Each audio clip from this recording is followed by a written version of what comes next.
Well, hello YouTube. How you guys doing? Hope you had a wonderful week. Jared Fuller here. Today is Sunday, August 2nd, 2020. Joining me off camera, I think is Dad. If I move the fan out of the way here. He was starting to doze off on the couch again. And I told him, if you fall asleep, you fall asleep. It's no big deal. I hope you all had a great week. Dad, did you have a good week? Oh, yeah. Busy? Busy. Yeah. So to talk about my week, I got my van back.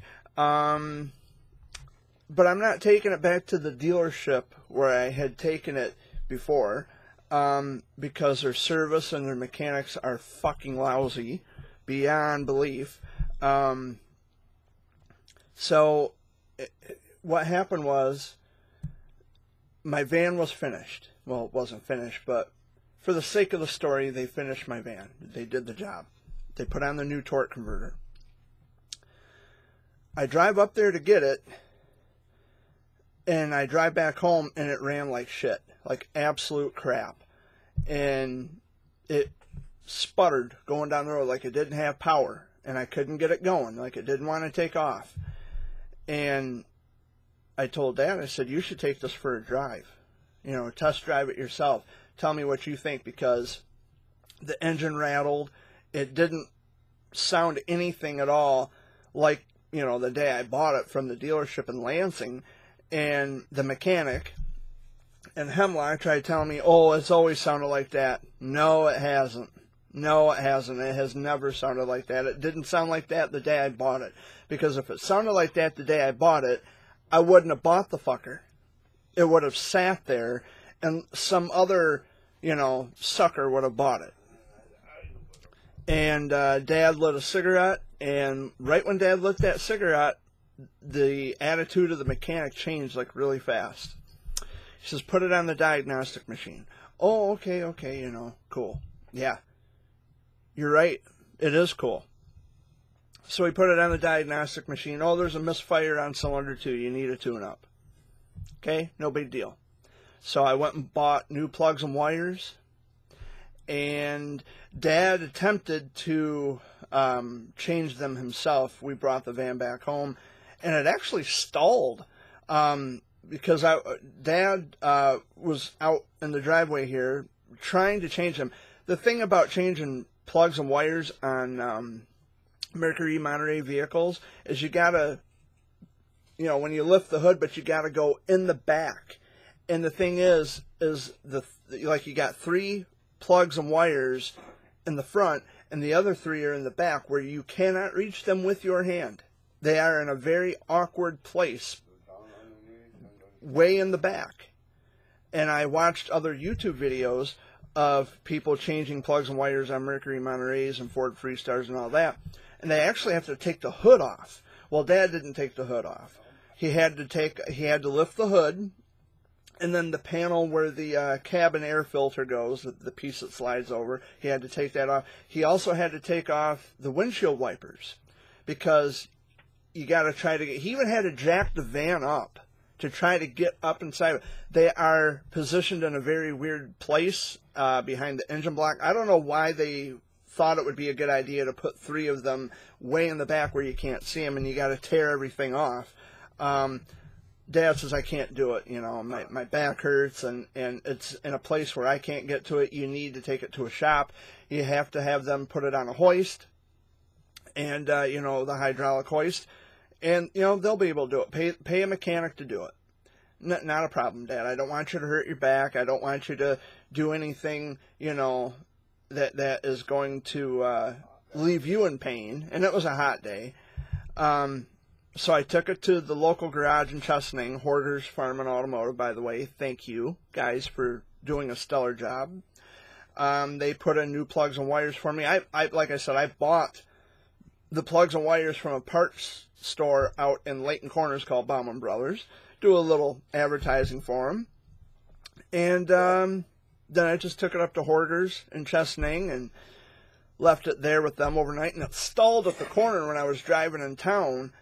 I had my foot on the brake because I was at 4th Street and M57. For those of you familiar with Chesaning, that's kind of a busy corner right there next to Little Caesars. And it stalled on me completely. Dad was following behind me in his truck because he's got another truck. And he had us 4 ways on, and it just stalled completely. And Dad's like, what's wrong? I said, the fucking thing quit on me.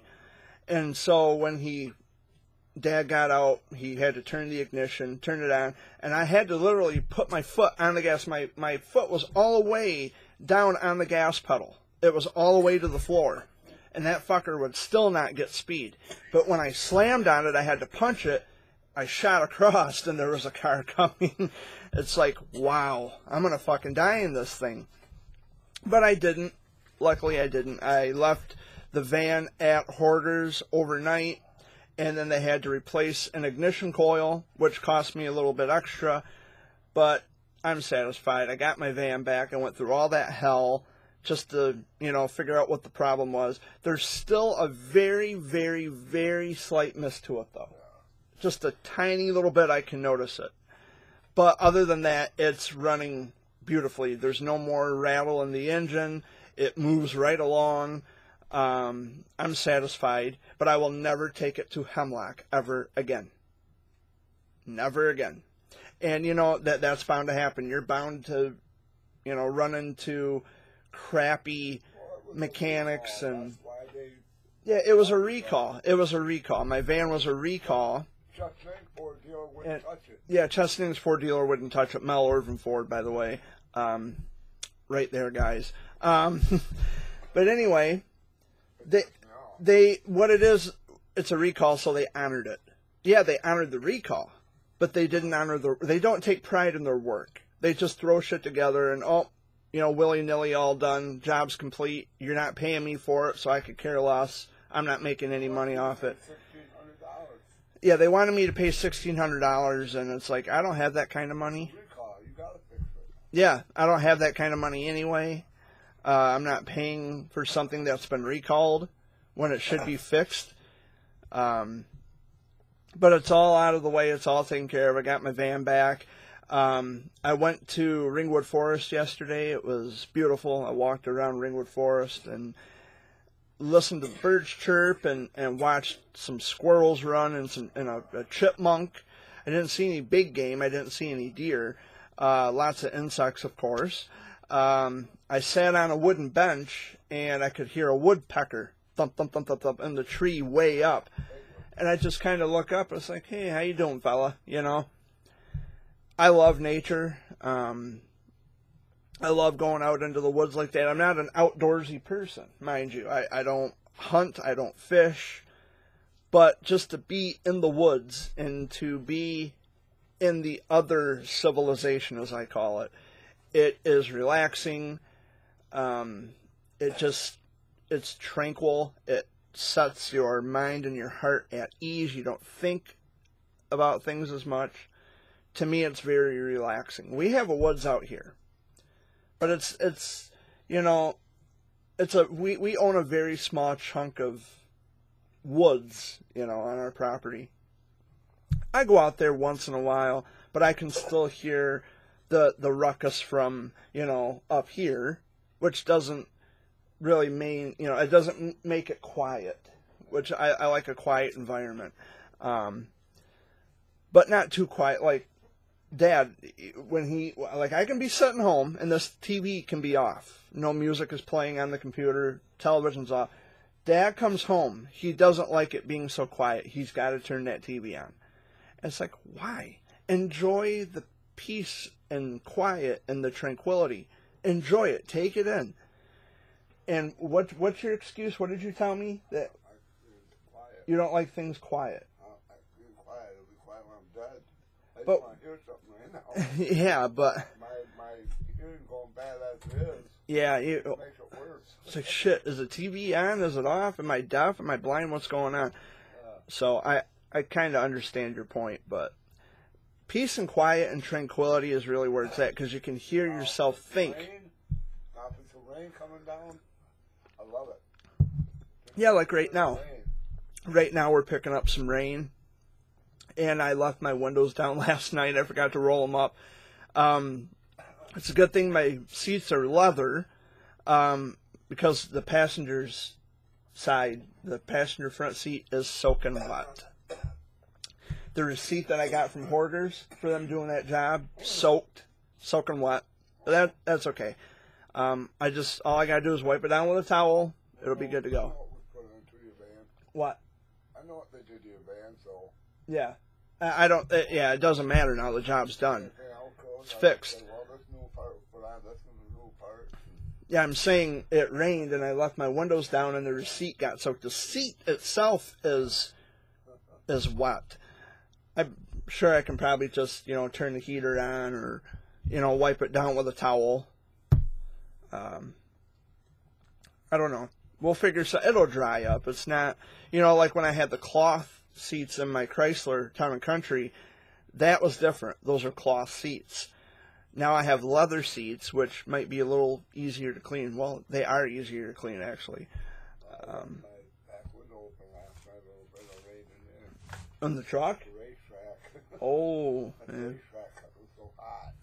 Well, that's what it is. It gets hot and muggy and humid at night, and you don't think to roll the windows up because you want the vehicle to stay cool. And when you get inside of it the next day, nice and cool. It's not hot in here. But then it rained, and it's raining now, and my seats are my especially the driver's side, or the passenger side is soaking wet. It'll dry up though. Today is August 2nd. Today would have been my Aunt Rhonda's 53rd birthday. She passed away in September of 2018. I can't believe it's going to be almost 2 years since we lost my Aunt Rhonda. I miss her every day. I think about her every day. Every time I go up to my cousin's house, it's a different feeling. It's strange to me that she's gone because she passed away so young. She was only 51 when she died. And today would have been her 53rd birthday. And I miss her terribly. I love my Aunt Rhonda. I miss her every day. I think about her every day. I dream about her every morning. Like, she comes to me in my sleep. I don't know why. I think maybe she's just checking on me and saying, I'm okay, and, I just want to make sure you're doing okay, but I don't know. I can't explain. All I know is I miss her every single day. And my cousins, I feel for them, having lost their mom. And that night, when Uncle Tim called us, and he was in hysterics over the phone. It was like 4 o'clock in the morning, and he was in absolute hysterics on the phone. And he says, Rhonda's gone, Rhonda's gone, Rhonda's gone. What? What's going on? Where'd she go? She died. She's gone. What? Are you fucking serious? And that's when I made a video and uploaded it to my YouTube channel to announce that my Aunt Rhonda had passed away. And even I couldn't maintain my composure because I was so upset. And I miss her and I think about her every day. And my cousins, I don't know if my cousins ever watch my videos, honestly. I don't know who watches my videos. I can't, I don't have a metric on who watches and who doesn't, because I don't concern myself with that. But in any event, today is Aunt Rhonda's birthday. She would have been 53. I love her. I miss her. And there's not a day go by that I don't think about her. So happy birthday, Aunt Rhonda. We love you and miss you. Moving on, I'm wearing my Gold Ribbon Childhood Cancer Awareness t-shirt today. A lot of I've noticed, like all the friends I've met in the childhood cancer world, most of us are still friends. Most of us are still keeping in contact after all this time. We're, like yesterday I texted one of my friends yesterday, just because I haven't spoken to her in about a week, And I texted her, asked her how she and the kids were doing, and everybody's doing well. Overall, generally speaking, the people that I speak to from the childhood cancer world, most of them I think are just trying to live normal lives now. In the beginning, when I first met them, I mean, we were all very well involved. Like, every post on Facebook was childhood cancer, childhood cancer, childhood cancer, and it was ad nauseum. That's all we would ever talk about. Nowadays, I mean, there's still some friends I'll hear from. I'll text them or email them or get in touch with them on Messenger.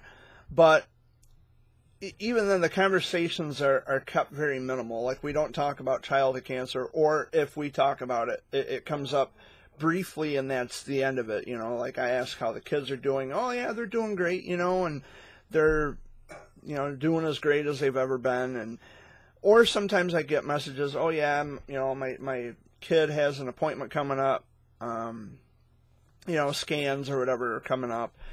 And it's kept to a minimum. Like, it's not ad nauseum every day, this is what we talk about, or this is, you know, we make in our lives missions.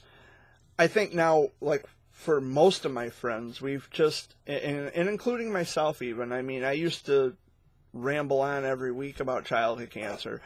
And next month is September, meaning that it's Childhood Cancer Awareness Month. Most of us have kind of just scaled back, and we're just trying to live different lives now. We're all still friends, and we all met through the childhood cancer world. That's how we all connected. But I think now it's just a matter of, you know, we just want to live our lives. If we talk about cancer every now and then, okay, that's fine. I did a video chat last week with my family in New York. Her son is a Wilms tumor survivor. I went to stay with them for a weekend. And we did a quick video chat. And what are you doing? We did a quick video chat. And, you know, childhood cancer did come up. And we were talking about people who try to, you know, they talk down to us like we don't know what we're talking about. And it's like, you didn't have to walk in my shoes. You're not me. You don't know what I know about it. And the conversation was just stellar. It was awesome. And I love my friends. I love having those talks, and I love the communication. What I don't really care for all that much is when I'm doing a Skype, and I've realized over time, people, you know, the person on the other end, they like to play with the filters, or on Messenger, it's not Skype. On Messenger, they want to play with the filters and add a bunch of funny graphics, and then it turns into a blank stare. Like, what are we going to talk about?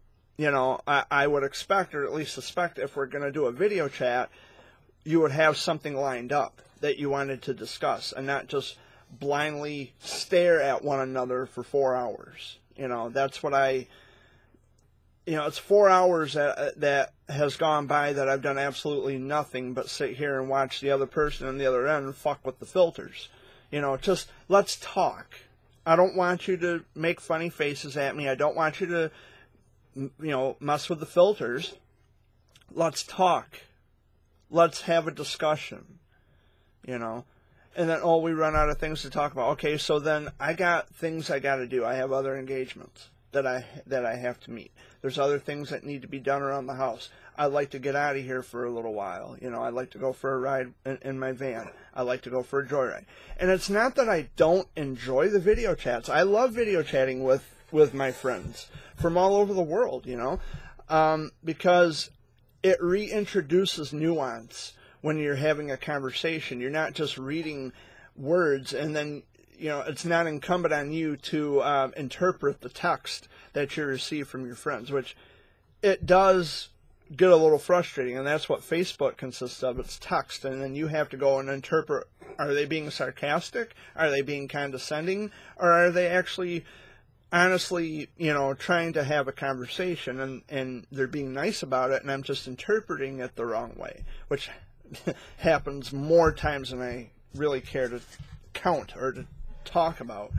But the video chatting, I prefer that because, like I said, there's nuance. You can see facial expressions. You can get a feel for what the other person is saying, and it makes it that much more pleasant to sit and talk with your friends, even if through a screen. But you can see and hear one another, which makes all the difference. And it's not just, I'm going to write this, and it's your job to interpret. Am I being clever? Am I being condescending? Or am I actually being genuinely nice and trying to have this conversation with you? Dad doesn't text. I don't even think he can text on his phone, can you? I can, but I don't know. He can, but he doesn't know how. He's got the old style traditional flip phone. He doesn't have the smartphone like I do. I have where you scroll and then you can, do all the touch screen stuff. Yeah, so I enjoy the video chatting. I enjoy the conversations I have with my friends. I love my friends. I love my friends, absolutely. I treasure my friends. But, the friendship thing kind of goes both ways, too. I need to hear from you as well. I don't want to always have to constantly be the first person who texts first, I need to hear from you as well. I enjoy those random texts. It's like, wow, that was cool, the text message come from, I wasn't expecting that, but hey, sweet, And I try not to make a big deal about it because I know, being an adult is different from when you're a teenager, when you're a kid, because when you're an adult, then you have responsibilities, you have other engagements, you have things to do, and that's totally understood. I understand that completely. When I was at Ringwood Forest yesterday, because I went walking through the woods, I think someone was trying to message me or text me or do something, and I saw it, but I didn't respond because I was too busy, enjoying the outdoors. I was surrounded by just comfort, I'm not an outdoorsy kind of a person. Like, I don't hunt, I don't fish, but I love walking through the woods. And I love sunsets, and I love listening to the rainfall like it is now. I love nature, and nature is within too, nature's inside all of us. Well, that, and, we live by nature, we're going to die by nature. So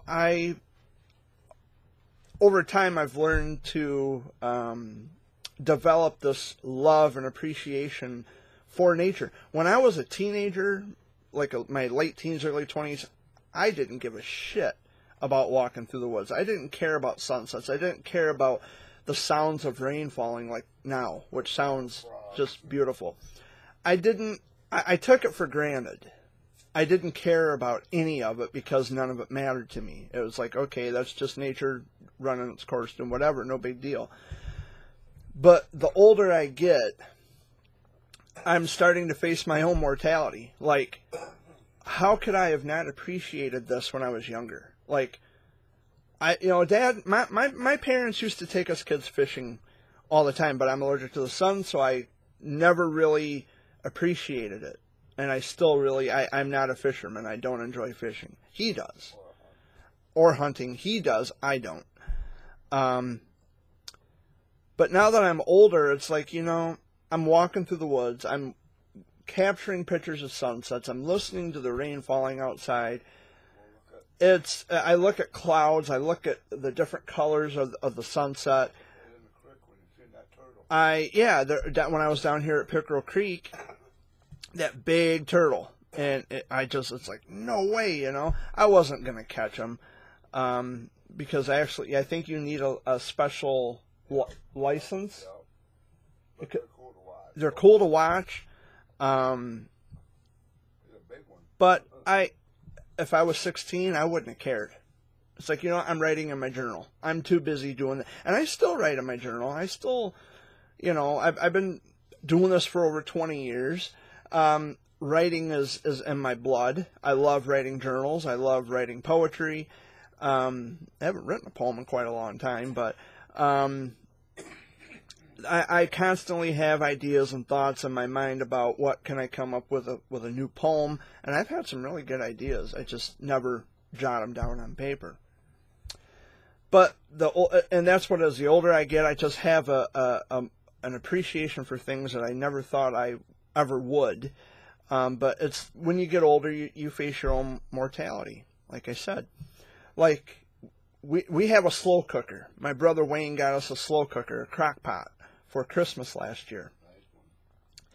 And I never thought I would appreciate, even on a rainy day, let's have some soup just slowly simmering in the crock pot. We'll buy a ham, we'll throw in some vegetables, we'll buy some carrots and peas and potatoes. We'll peel potatoes, we'll cut them up, we'll have like a vegetable stew. We'll have a ham, and it did turn out great. It was, because I kept telling him, I kept hounding him about it. It's like, I want to get a shank ham, and I want to put it in the slow cooker. I want to add some vegetables in. I wouldn't have ever in my life come up with this. Like, I would have been bored. It's like, this is a boring dinner idea. I want something. I want, like, I don't know. Let's go out to eat. Let's go to McDonald's, or let's go to, let's get some fast food. Let's experiment. Yeah, there's nothing like home cooked meals. I got tired of TV dinners, because in the beginning, that's all we would eat. Like, when Amy first moved in, that's all we would eat, TV dinners. I got sick of TV dinners. I want to learn how to cook food. I want to learn how to use my stove, and I want to learn how to cook food. I want to prepare meals. And I have.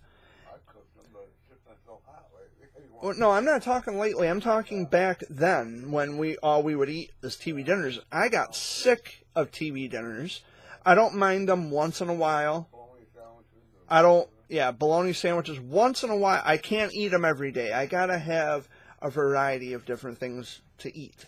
Now, recently I just made my taco salad, and it never lasts long. Just got done last night. It never lasts long in this house. I made a mistake when I made my taco salad. I was frying the hamburger, and on the black pepper container, you have one side that's pour, one side that's sift. I tried to lift up the tab on the sift side, and I didn't know that the whole lid itself had come off, and I went to sift it, and all the pepper just blanketed the hamburger. And it's like, son of a bitch. There went that hamburger, 2 pounds of hamburger, gone. But then I took the spatula and I kind of, spreaded it around a little bit on the hamburger. And it's like, well, I might still have a chance. And I did. It still turned out good. Dad and Amy's, they had tried it. They had a bowl of it, or had a plate of it, or whatever. And, well, this tastes a little tangy. Yeah, kind of went Cajun on the hamburger.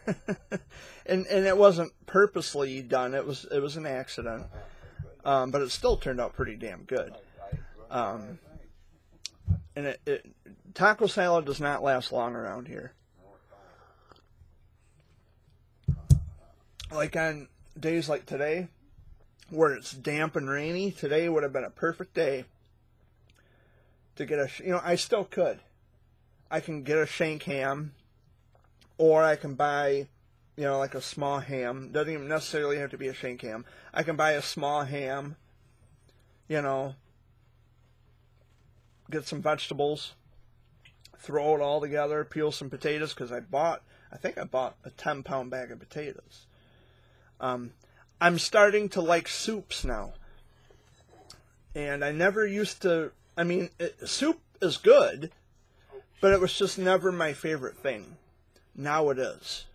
But if I buy stuff to make soup, I'm going to have to buy some biscuits, because I love the Pillsbury Grants biscuits. When we have soups like that, I love to dunk my biscuits into my soup. I'm talking food now, so I'm getting hungry. as I'm sitting here talking about food. Well, then what they gonna do? Take those little boy off that thing? I don't know. Let you do it, you know? I don't know. That's another story for another day. All I know is I have a deep appreciation for things that I... Oh, it's really pouring out there right now. Hear that? Yep. It's really raining out there. I can sleep to it. Yeah, it's like, oh yeah. Sounds great. I love the sound of rain tapping on my window, and she's probably sleeping good out there with the sound of that rain coming down, tapping on the roof of the camper. But yeah, just, you know, this appreciation for things that I never thought I would have an appreciation for. It's because I'm getting older, and I start to, my perceptions on reality changed drastically. And, you know, that's usually something that I would never admit to, but it's like the older I got, my thought processes had changed, my perceptions on reality have changed. Yeah, now you're getting a taste of what it was like back then, today, because of everything going Back on. then, today? Well, back then, What are you talking about? I'm talking about now. yeah, but I'm When I was a teenager, Dad, you knew how I was when I was a teenager. I was not, nothing like going out you know. in the garden and grabbing a tomato or whatever. No, you're missing the point. I'm missing the point. You are missing the point. Thank you. When I was a teenager, I didn't care. Yeah. I had taken everything for granted. Now that I'm older, You realize. I'm facing my own mortality, which means that I'm understanding how certain things in life are important. They've always been important, and I never focused on it when I was a teenager. Now that I'm 34 years old, yeah, it's time to slow it down and actually stop and smell the roses. And you know what? This will always be here, but I'm not going to be. You know, I'm not going to live forever. And I got to appreciate what I can now while I still have time to do it. Yeah. And that's what it means to face your own mortality, because that clock is ticking, and I'm not going to be around forever. You know, nobody is. And that's why I try to leave a positive mark. I try to make the best that I can with what I have. I try to do the best that I can with what I have. People are going to come and go out of your life. That's just a part of life. No one is meant to stay in your life forever, which is why I think when I was 16, I had it right the first time. Just keep to myself, because, you know, friends are going to come and go. People are going to come and go out of your life. But I think Facebook, too, was the ultimate... that right there was substantive of, you know what, people are going to come. That's a fact of life. People are going to come and go out of your life. Whether they just don't want to talk to you anymore, whether they believe some stupid shit that's not true, or people just tend to drift apart. It happens. But again, like I said, I hear from my friends every so often. I'll send them a text and I'll say, hey, how you doing? You know, I hope you're doing well. I'm just checking on you. But I need that once in a while myself, too. You know, like, I need to hear from my friends, these people who call me their friends. I need to hear from you once in a while. Even if it's a quick text and say, hey, how you doing?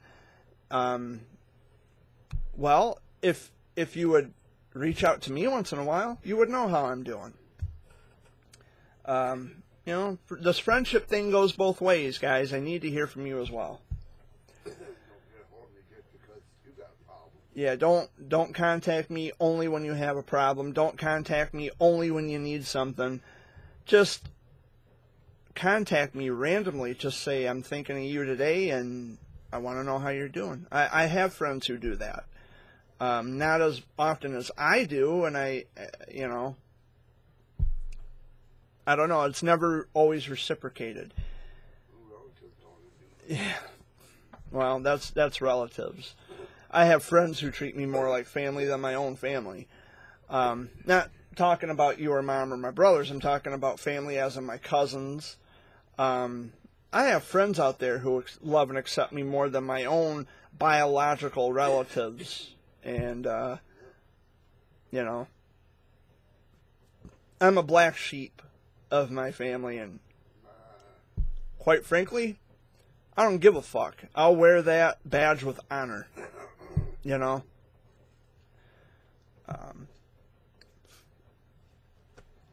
But yeah, you know, friendship is a two-way street, and, you know, I like to hear from my friends once in a while. It doesn't hurt.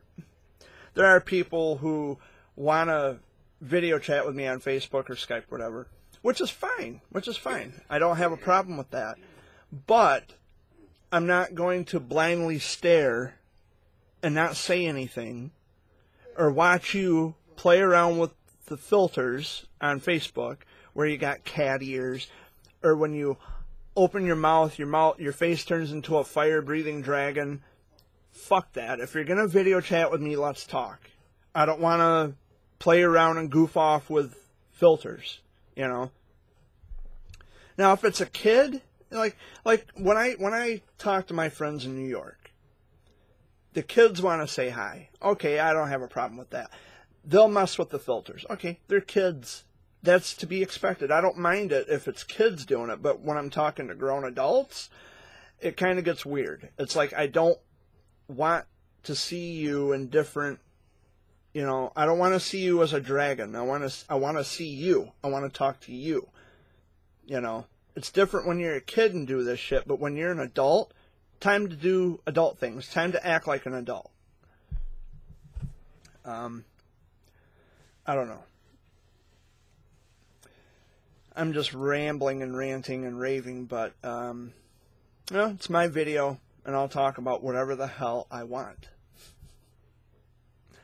I was in Lansing, and Bay City, and Flint, and Saginaw, and Owasso, and Ithaca, and Midland, and St. Louis. Did I say Midland already? No. I was in Grand Blanc. No, we didn't go to Fenton. Fenton was further up the road. We were in Grand Blanc. I've been all over the place. I've been to Frankenmuth. I've been to St. Charles. I've been to Hemlock and Merrill and Breckenridge. I've been everywhere lately, and it's nice to get out. You know, it's nice to get out and see life and visit places that I haven't been to in such a long time. It's like I have some friends out in Muskegon, and sometimes I go to the beach, but with the COVID pandemic, it's making it difficult for people to get out and gather, you know, in masses. But I can see the point. You know, we don't want to take a risk of spreading the COVID. We don't want to take a chance or take the risk of, you know, we're flattening the curve, as they say.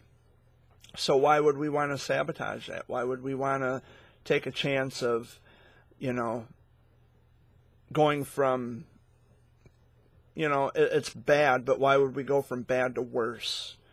Why would we do that? But, you know, I've been going out different places. Yes, I wear my mask all the time, everywhere I go. Some people say that I'm being controlled. Some people call me a snowflake. Some people, or should I say most people, don't understand that I'm a childhood cancer survivor. So I understand how germs can easily spread. Germs travel in the air. That I understand. There are a couple, like, say for example, we're being told to keep a distance of 6 feet apart.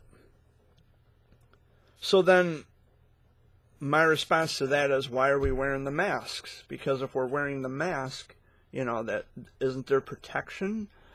So why do we, you know, how can it be both ways? And that's always been my inquisitive side, thinking about things logically and rationally. If we're 6 feet apart, then what's the point of the mask? If the masks really and truly are working, why haven't we reopened the economy?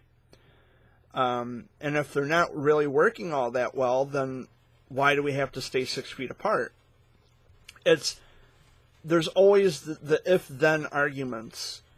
A lot of things still, to me anyway, a lot of things aren't making any sense. Maybe I'm just not seeing the whole picture, the whole story. But at the surface of all of this, I don't want people to get sick. I'm not sick. I don't leave home if I'm sick. I stay here if I'm sick. And I certainly don't want that on my conscience if I'm sick and someone else catches it. And they talk about the word asymptomatic. You can have the COVID and not know it because you're not displaying or exhibiting the signature effects of the COVID. Well, that's all of us then. That's everybody. But that's the point too. That's everybody. COVID affects everybody. And if you have the COVID if you have the COVID virus, or I guess it's a virus, coronavirus, yeah. If you have it and you don't know, and someone else gets sick, and you're not wearing a mask, well, you've just sickened somebody else, and you didn't know you had it. So, asymptomatic does play a key role. But I've also heard that this is mind control. This is population control from our government. This is why it's why it's why I've quieted down so much on talking about this pandemic, because it just seems like there's never a right answer. I could be wrong about what I just said, and I probably am. But I could be right too. I don't know. They're just my thoughts. Trump wants to send kids back to school. If it's as serious as they say it is, why on earth would you send children back to school? Why would you take the risk? I have a lot of friends, they homeschool their kids. They don't feel safe sending their children back to school so soon. They're stuck between a rock and a hard place because they want their children to get an education, but at the same time, at what cost? Because your kid is going to be in a room filled with like 28, 29 other kids, and nobody wants to get sick. If you're sending your kid to school sick, I don't want my kid getting sick. I'll just keep them at home, or they're not going to go for the school year. I will keep them home, and I will teach them myself. There's always that option, although I think homeschooling is expensive. I wanted to be homeschooled because I didn't like public school, ever. But homeschooling does get expensive. And then you have to figure it's keeping you home. You're not actually interacting with kids your age. There's no peers. You don't know how to interact with kids who are your age, and you don't know how to talk to people. You don't know how to develop a friendship with other people. You don't know how to find camaraderie in other people, and you're kept home all the time. You're being shielded and safeguarded from the world. So that's probably the only trade-off, as far as I can tell, as far as I can see, being homeschooled. I was never homeschooled, but there are moments and days when I wish I were just homeschooled so I didn't have to go out and deal with these fuckers at public school because they were assholes. And even today in our adult years, they are still assholes. They are still the same people that they've always been, even in high school, in middle school, even in elementary school. They are still the same assholes, stuck-up snobs as they've always been. It's because mommy and daddy paid for everything they've ever had. And then they want to claim that I worked hard to get it. No, you didn't work. Mommy and Daddy gave it to you. That's it. And I'm just a kid from the wrong side of the tracks on that front because, you know, my mom and dad didn't own a business in town. My mom and dad scrimped and scraped for everything they've ever had in their lives, including taking care of us kids. They did everything they had to do to support their family, and they did it well. They taught us the value of $1. We were out at Big Joe's. It's the name of a bar out in Layton Corners. And there's a well-known lawyer from Chesaning who was at Big Joe's. And he was using $100 bills as coasters for his beer bottles, which pissed me off. I was so mad. And I told Dad about this. You know, it's like, how do you disrespect money that way? How can you disrespect money? And there were other people looking at me like, why would you get mad about that? It's his money. You can do what he wants with it. Yeah, that's true. But those of us who actually appreciate and respect the value of money, we're not going to use money as coasters for our fucking beer bottles or our beer cans. I have far too much respect for money when I get it. I'm not going to use it as a coaster for my beer bottle or for any of my drinks. I'm not going to blow my nose into a $100 bill or any kind of money whatsoever. I'm not going to disrespect money. And when I saw that, it's like, you asshole. You know, I was really mad. I was really frustrated. I would expect people to know better and do better, because when you know better, you can do better. And you do better because you know better. It's just really, really, really astounding to me how people are spoiled, rotten, and disrespectful. I don't want to associate my life with people like that. I don't want people like that in my social circles. And it's partly the reason why my social circles are so small, because there are lots of people, I should say, that I know who they are, and they're better off not being in my circle. I have an incredibly enormous amount of friends that they love me for me. They accept me for me. I can be a bit of a potty mouth, which I've demonstrated here and in weeks past in other Sunday videos, but they love me for me. And to me, that's enough. You know, friends true friends are hard to find. And when Facebook is, you know, social media, and I direct my mind directly goes to Facebook. It's social media in general. It's a great big facade. You have people who, it's easy to project a life that doesn't exist. Like, your life is copacetic. It's perfect. It's amazing. It's, you know, it's not anything out of the ordinary. It's not bland. It's not jejune. It's not, you know, my life is so amazing. I'm so incredible. And I am above and beyond everybody else. It is a front. And these people are full of shit. You have people who want you to join their underground societies. And, you know, because I talk about this now practically every week. This week, no different. To me, it seems like a bit of a cult. Join my group, or join my society, join my little club, and, you know, you get this special gift. And it sounds like a gimmick. And really what it is, it's a gimmick to stroke the person's ego because they are on a power trip.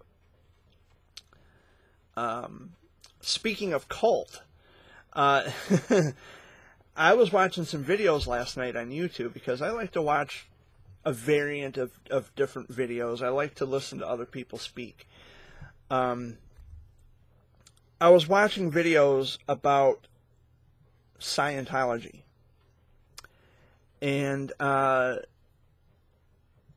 was listening to some of the things that people were saying about Scientology, and it's like, are you fucking serious? Are you kidding me? Like, rolling your... I guess I would be known as suppressive because I'm not a Scientologist, and I don't believe in all that stupid shit. The thing is you have people who they join this, and it's so costly. You have to pay enormous amounts of money, and I'm talking hundreds of thousands of dollars. I was watching the videos, and every story has been the same. It's been consistent. Where they explain where you have to pay hundreds of thousands of dollars to be in this particular organization, Scientology. The mastermind, of course, behind that being L. Ron Hubbard. It was introduced in the early to mid-50s, and he died in 1986. He was a famed author. L. Ron Hubbard, he was a famed author. He had he was in higher education. He was a very well-known person. He was sophisticated up until the point where he came up with this Scientology bullshit. Like I said, I've listened to the stories.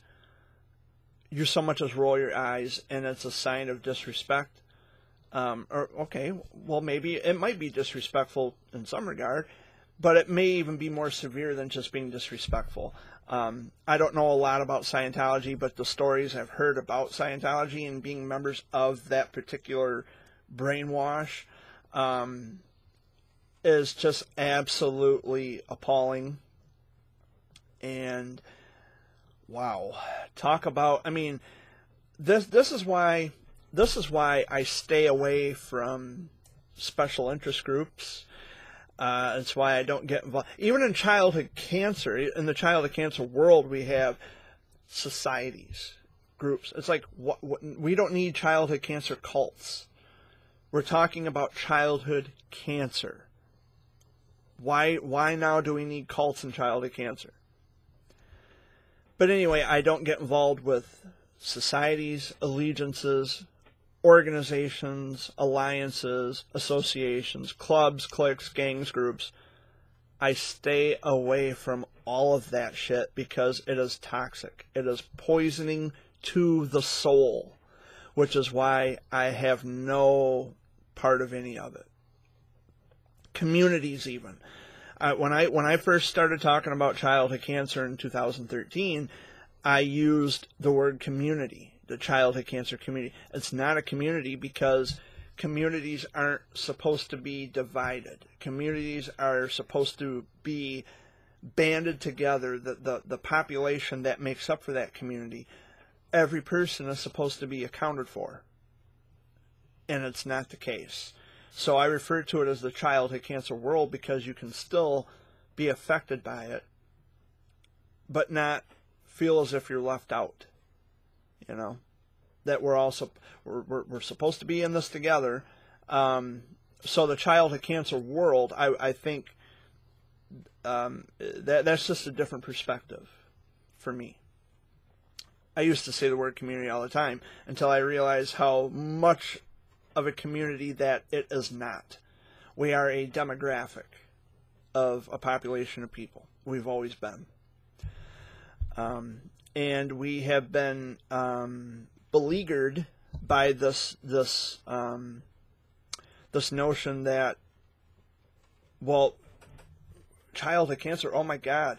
And you have friends, family, relatives, people who, okay, we'll go with relatives because it seems more appropriate. You have relatives who won't talk to you. They distance themselves when they find out that your kid is sick, has cancer. Then you never hear from them. You never hear from them anymore. I had relatives come to see me at the hospital when I was sick. Not a lot, but I had quite a few. And now that I'm older, I mean, most of my relatives who did come to see me, now they're gone. They passed away. But But now that I'm older, it's like they treat me differently because I'm cured. And, oh, well, you're an adult. You can take care of yourself now. You can, live your life, which is true. I can live my life, and I can take care of myself. I can do my own shit. I am quite capable of that. But it's like most of the people, most of my relatives, they didn't come to see me. They never asked how I was doing. They knew I was sick, but they distanced themselves. I have friends whose children were sick with cancer, and their relatives, even the kids' parents. There's fathers who never wanted anything to do with them when they got sick. There's mothers who didn't want anything to do with them when they got sick. But the step-parents, when they step in, then it becomes a different story. And it's a shame. Childhood cancer, it's the childhood cancer world. It's a vastly different way of living. And even as an adult, it's a different way of living, but especially for children because they're practically still babies, and their little bodies are trying to fight off a disease that kills and has been known to kill, and it's a very different life. It's a very different life. And I wouldn't wish it on anyone, and not even my worst enemy. I got a lot of enemies out there, but that's okay. I wouldn't wish it on them. I wouldn't wish the worst on the worst, because maybe the people who, and I kind of had some time to think about this too, and I'm just ranting this week. I'm rambling off. And Dad went back to sleep. That's fine.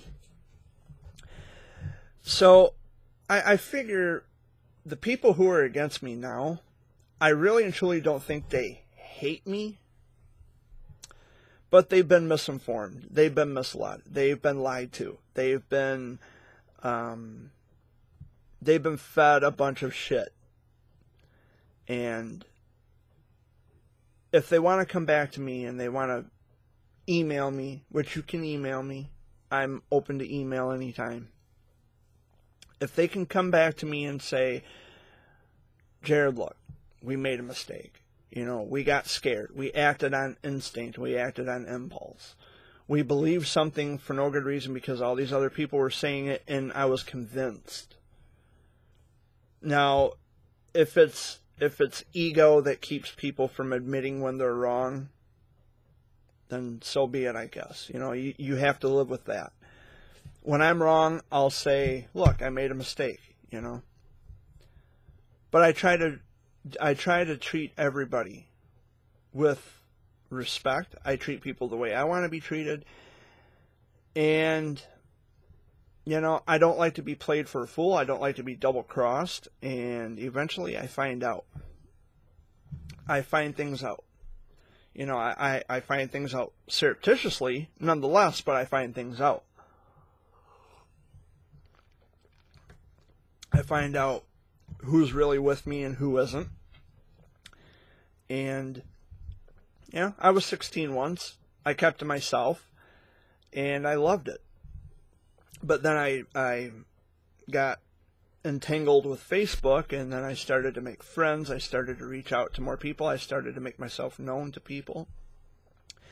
And check this out. The people who I'm friends with now, they were a little taken back, like, well, who the fuck is this guy? I don't know who this guy is. But then they got to know me, right? They got to know me. They got to know the real Jared Fuller. He's an easygoing guy, and I am. I might come on here every week and sound tough and rugged and drop F-bombs. But listen, I just want people to be good. I want people to when you help somebody, just do it out of the kindness of your heart. Facebook has turned into this popularity contest that I can't even begin to describe. And it's really a shame. Why can't people just live their lives and just do what they're going to do without putting it on Facebook. I was watching some videos last night where this woman was actually describing how Facebook has destroyed women because women are vulnerable. And she made some very good points. And I'll include a link to that video in the description of this video, so be sure to look for that. But she describes how Facebook has destroyed women, how women become susceptible and vulnerable to men online. If you're a married woman, why are you trying to get attention from other men? You should be getting that attention from your man, from your husband. And it is a facade. Facebook is a facade.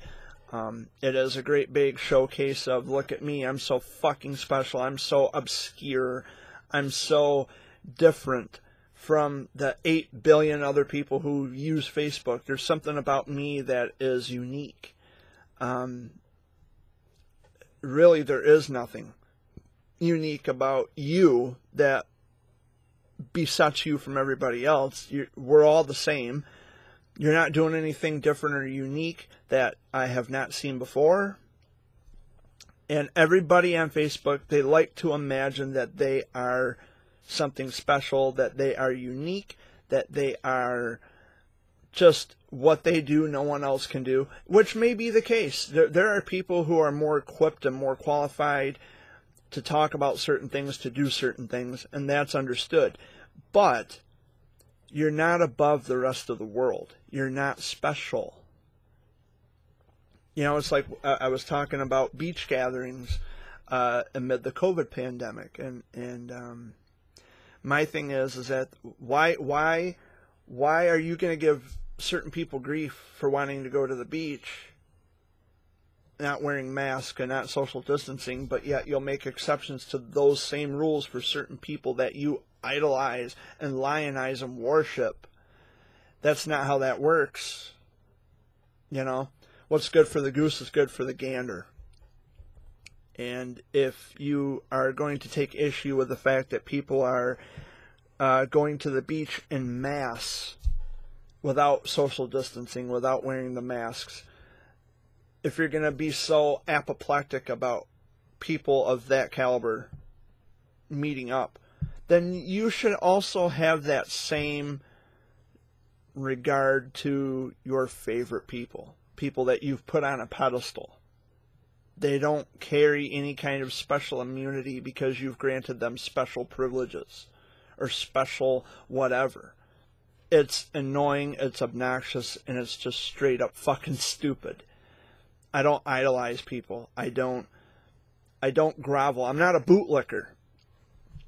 And to me, it's just really insanely stupid. I don't understand how it's okay for some people and not everyone.